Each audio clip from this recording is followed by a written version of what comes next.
Vamos conversar um pouco mais sobre esse assunto, sobre a determinação do ministro Alexandre de Moraes com o presidente da Comissão de Privacidade da OAB de São Paulo, Solano de Camargo.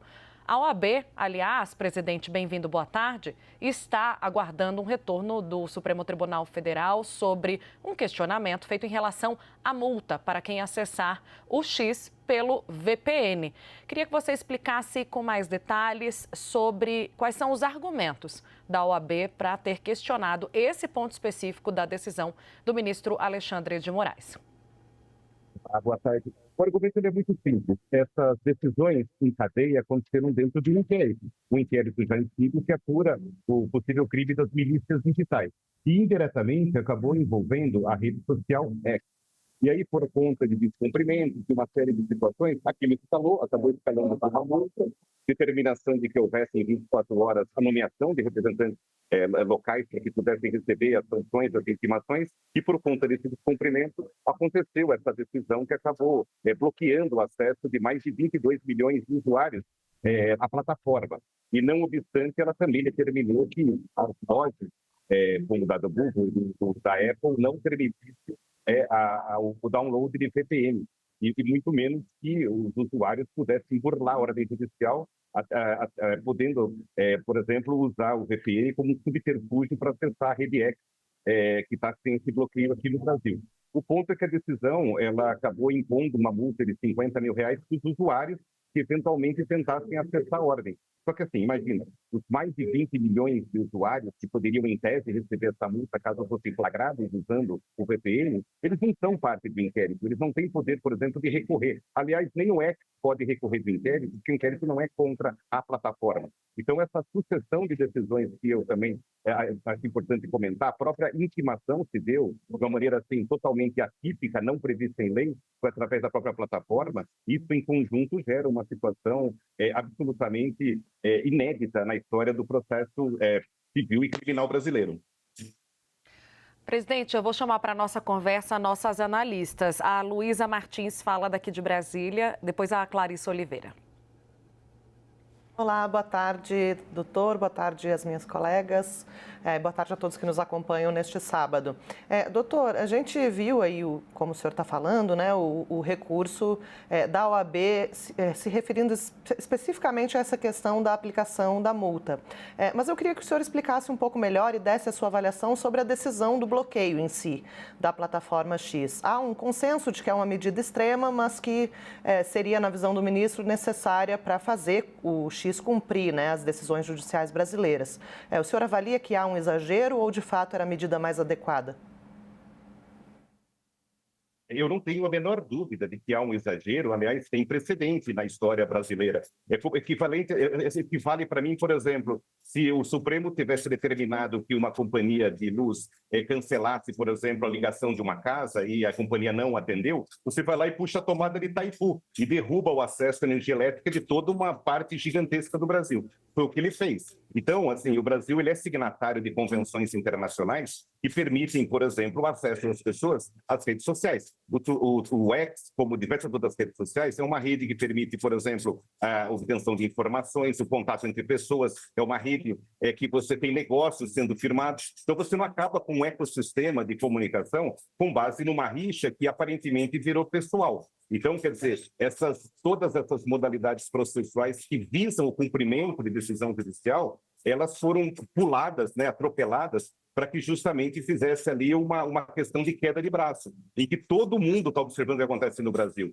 Então, se nós pegamos os precedentes de outras jurisdições que aconteceu a mesma coisa, nós estamos do lado do Turcomenistão, de Mianmar, da China, da Coreia do Norte. Então, você não corta o acesso às pessoas de uma rede social, que está brigando com o dono dessa rede social. Para isso, existem elementos diretamente que podem servir assim, de punição, e eu não estou justificando se o que ele fez está certo ou está errado. Isso é devido ao processo legal. Mas lembrando, é um inquérito para apurar milícias digitais que se desviou e acabou virando uma perseguição implacável e que nosso Supremo está agindo como se fosse a rainha de copas do Alice no País das Maravilhas, mandando cortar cabeças de maneira indistinta, indiscriminada.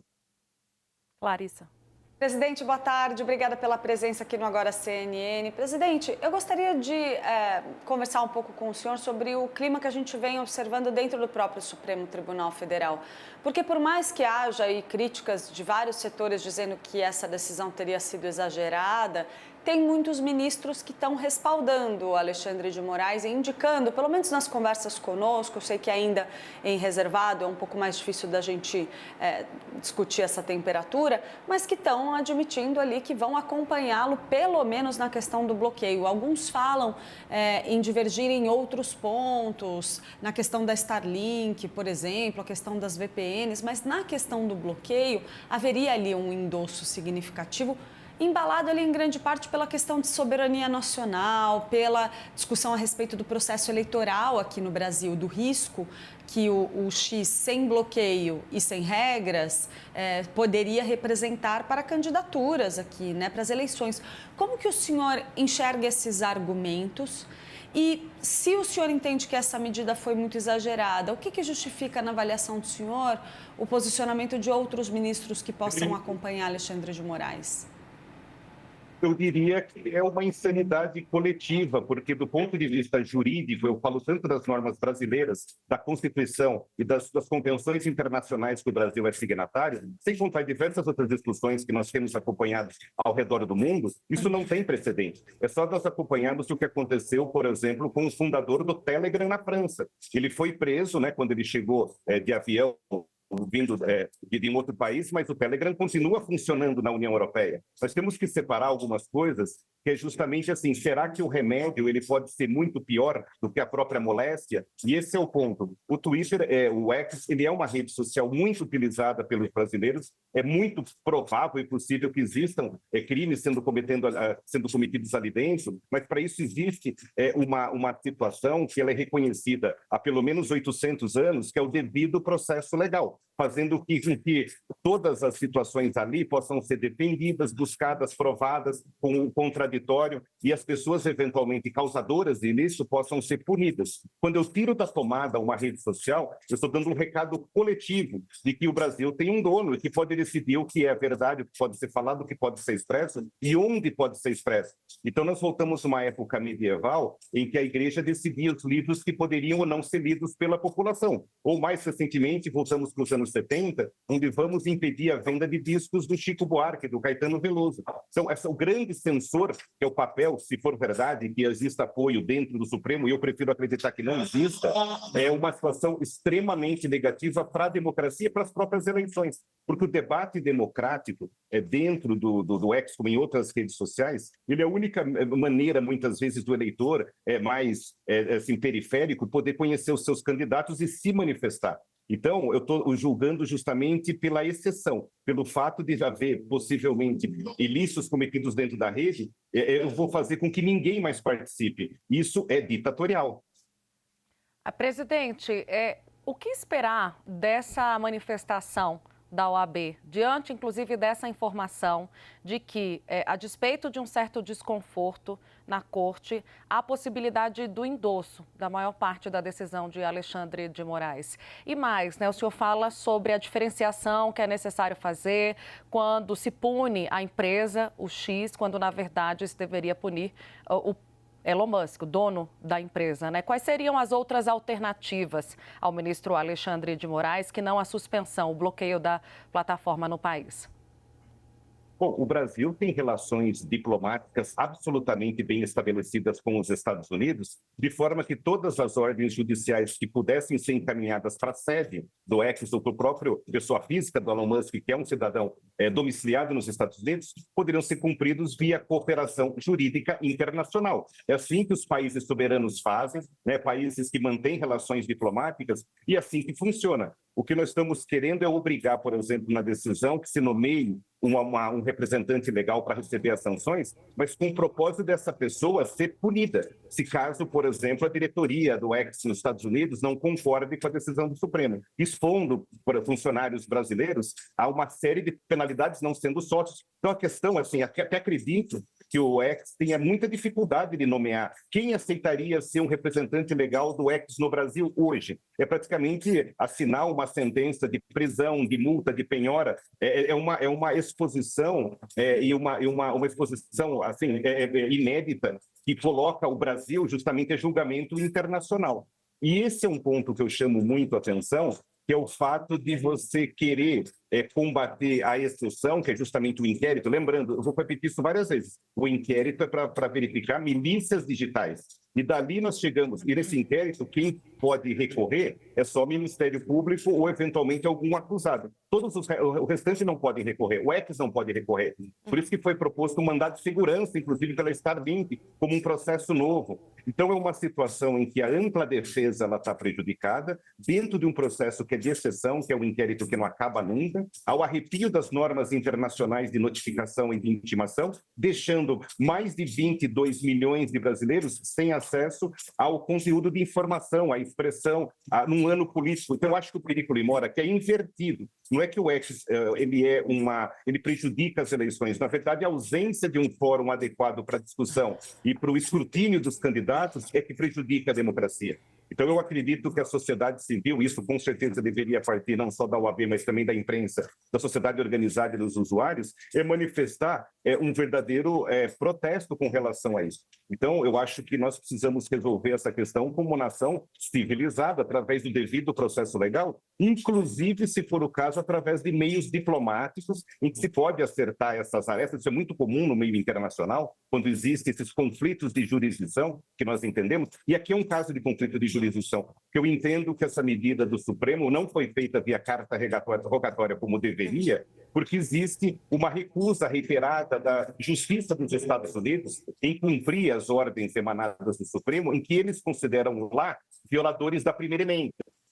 A primeira emenda da Constituição dos Estados Unidos, ela dá uma liberdade de expressão numa amplitude maior do que aqui no Brasil, fazendo com que atividades que aqui são consideradas como ilícitas, lá nos Estados Unidos sejam consideradas como normais. Lembrando que o Brasil, ele, por exemplo, tem casos aqui de se punir piada, né, caracterização contra humoristas. Então, essa é uma situação que nos coloca, que eu acho crucial, saber o nosso papel na sociedade internacional, de que lado nós estamos. Luísa. Presidente, o senhor é bastante crítico, né, dessas decisões e do bloqueio como uma forma geral, e falou até, né, quem toparia ser um representante legal do X aqui no Brasil. Mas diante da falta desse representante, como fazer a plataforma cumprir as decisões judiciais? A gente sabe que acionando o Ministério da Justiça, por exemplo, para a cooperação internacional, seria muito difícil cumprir as decisões nos prazos de 24, 48 horas, por exemplo. Que solução o senhor proporia para resolver esse dilema? Então, a internet tem como característica justamente se espraiar para todas as jurisdições de forma concomitante, a não ser que justamente a gente faça, como foi feito pelo Brasil, esse bloqueio. Então, a gente tem o Great Firewall na China, por exemplo, que impede ferramentas como a Meta, do Google, do próprio X, serem acessados pelos habitantes, pelos chineses. Então, o que se sobra para o resto do mundo que não tem essa mesma visão de censura? Justamente a cooperação jurídica internacional e os meios diplomáticos. Então, se por acaso existe alguma rede social, e olha, não são todas as redes sociais que o brasileiro acessa que têm representação aqui no Brasil. Então, o Telegram foi uma das últimas que teve, o brasileiro já acessava. Então, o que acontece é que nós temos, por experiência na internet, aquele princípio da bexiga, se eu começo a apertar muito embaixo, ela amplia em cima, existe uma fuga automaticamente das pessoas, dos usuários, para as redes sociais cada vez situadas em jurisdições que não têm, às vezes, a mesma governança, o mesmo sistema regulatório do que tem, por exemplo, os Estados Unidos, a Califórnia ou a União Europeia. O que deveria ser feito nesse ponto, eu concordo que 24 horas, 48 horas talvez não consiga, mas efetivamente quais foram as atividades que o Estado brasileiro, o governo brasileiro fez para resolver eventuais descumprimentos em série do X? Teve algum diálogo? Até onde eu saiba, não. Teve alguma movimentação do Ministério das Relações Exteriores? Até onde eu saiba, não. Então, o que nós temos é a Suprema Corte brasileira tendo um protagonismo e talvez até no limite entre a imparcialidade, onde a situação parece que virou pessoal, né, com prazos muito curtos, envolvendo determinações em cascata, cuja conclusão é simplesmente o banimento da ferramenta disponibilizada para os brasileiros. E, de novo, eu não estou defendendo os descumprimentos e a existência de sanções. Isso é normal, é do jogo, assim que deve ser feito. O que eu estou, basicamente, sou bastante crítico, é justamente da dimensão em que isso tem se tornado. Isso é uma questão inédita que nos coloca do lado das ditaduras mais que censuram a liberdade de expressão do mundo. É esse lado que o Brasil está hoje. Nós temos inquéritos semelhantes a esses na União Europeia, na França, na Austrália, inquéritos que apuram justamente eventual conivência e falta de remuneração adequada do ex. Mas nós não vimos na Austrália, na União Europeia ou na França alguém tirar da tomada a rede social. Clarissa. Professora, doutora, eu gostaria de pedir para o senhor avaliar especificamente a ótica do próprio X nessa questão. Pelo seguinte, quando a gente está discutindo ali, na essência da polêmica, o fato de a empresa se recusar a manter uma representação no Brasil, isso, querendo ou não, é uma obrigação legal aqui. Então, independentemente da forma e dos métodos utilizados pelo ministro Alexandre de Moraes para bloquear a rede e decidir pelo bloqueio da rede, o fato de a empresa, por si só, não querer cumprir os requisitos para atuar no Brasil, não deveria ser o suficiente para impedi-la de ter operação no Brasil? Então, vamos separar um pouquinho o que é ter operação da disponibilidade de serviços.